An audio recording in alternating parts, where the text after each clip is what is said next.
हाय दोस्तों, every knowledge video में आप सभी का स्वागत है। आज मैं वृत्त के टॉपिक में बताऊंगा। वृत्त का आज हम सामान्य सा डेफिनेशन देखेंगे। जैसे कि वृत्त क्या है। किसी एक निश्चित किसी एक निश्चित बिंदु से समान दूरी पर हम बिंदुओं का बिंदु पथ कराते हैं, उसे ही हम वृत्त कहते हैं। वृत्त में क्या होता है उसको हम देख लेते हैं, इसके बारे में पढ़ेंगे हम लोग। वृत्त का डेफिनेशन ये है, किसी भी एक निश्चित बिंदु से समान दूरी पर बिंदु पथ कराते हैं, उसे ही हम वृत्त कहलाता है। और उसके बाद त्रिज्या, जैसे केंद्र से, इसको हम बोलते हैं केंद्र।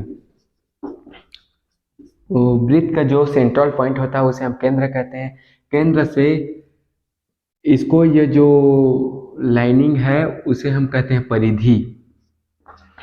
परिधि बोलते हैं इसको। तो केंद्र से परिधि तक की दूरी को हम त्रिज्या बोलते हैं। त्रिज्या, जिसे हम आर से प्रदर्शित करते हैं, रेडियस भी बोलते हैं उसको। और जैसे परिधि में 2 पॉइंट का जब स्ट्रेट लाइन रेखा खींच देते हैं हम, इस पॉइंट से इस पॉइंट तक, उसे हम बोलते हैं जीवा। इसको बोलते हैं हम जीवा। और जो जो जीवा केंद्र से जाती है उसे हम बोलते हैं व्यास। सबसे बड़ी जीवा व्यास होती है, उसको हम बोलते हैं व्यास। जैसे एक लाइन ले लेते हैं, ये एक जीवा ले लेते हैं जो केंद्र से जाती है, इसको हम बोलते हैं व्यास। और देखते हैं, जैसे कि ये जो क्षेत्र है, जो इतना जगह, उसको हम बोलेंगे क्षेत्रफल। वृत्त का क्षेत्रफल बोलेंगे तो ये पूरा एरिया आ जाएगा, ये जो इतना जगह है। और इसमें हम जैसे वृत्त का क्षेत्रफल बोला, और चाप, जैसे एक एक टुकड़ा को हम ले लेते हैं, ये टुकड़ा है, दो रेखाओं का बीच का ये जो टुकड़ा है, इसको हम बोलते हैं चाप। जैसे कि एक एक पिज्जा की तरह है, गोल रहता है, उसमें हम 4 टुकड़ा करते हैं, तो एक टुकड़ा को उठाते हैं, और जो टुकड़ा होता है उसे हम बोलते हैं चाप। जैसे ऐसे इस सेंटर पॉइंट से ये टुकड़ा को बोलेंगे हम चाप। और चाप में हम इसको हम बोलते हैं लंबाई। और परिधि का डेफिनेशन है, वृत्त की लंबाई को जो हम ज्ञात करते हैं उसी हम परिधि बोलते हैं। जो वृत्त की लंबाई होती है उसे हम परिधि बोलते हैं। और चाप को क्षेत्रफल होता है इतना, जैसे ये टुकड़ा है, ये चाप है, ये इसका क्षेत्रफल ज्ञात कर सकते हैं हम।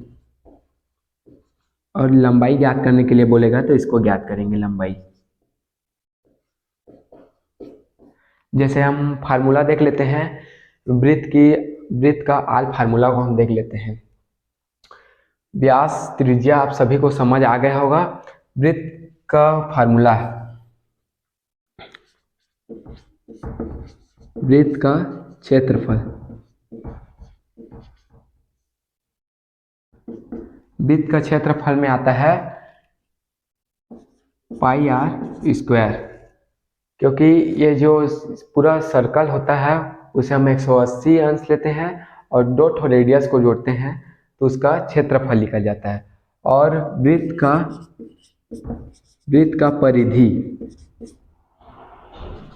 का परिधि ये वाला में आ जाएगा 2 पाई आर। और व्यास का दुगना होता है दो। ये जो आर है आधा है, तो इसको हम पूरा लेने के लिए 2 ठो त्रिज्या लेंगे तो एक व्यास बनेगा। 2 त्रिज्या, 2 त्रिज्या लेंगे। वैसे ही, और जैसे चाप की लंबाई के लिए बोलेगा तो चाप की लंबाई के लिए हम फार्मूला लेंगे, चाप की लंबाई। तो इसके लिए थीटा बटा 360। जैसे चाप की लंबाई है तो इसमें डिग्री कोड बन रहा है, तो इसको लिए थीटा ले लेंगे। और 360 होता है, एक सर्कल 360 डिग्री का होता है, तो थीटा बटा 360 ले लेंगे। लंबाई के लिए जो परिधि का सूत्र इस्तेमाल करते थे उसको ले लेंगे, 2 पाई आर। और वृत्त का चाप का क्षेत्रफल बोलेगा तो चाप का क्षेत्रफल। तो हम ले लेंगे थीटा 360 गुणित ये वाला क्षेत्रफल के लिए वृत्त का क्षेत्रफल को लगा देंगे पाई आर स्क्वायर। ये है सब वृत्त का फार्मूला। और इसके बाद हम बेसिक हो गया वृत्त का। इसके बाद हम चैप्टर में चलेंगे अगले वीडियो में। Thank you so much.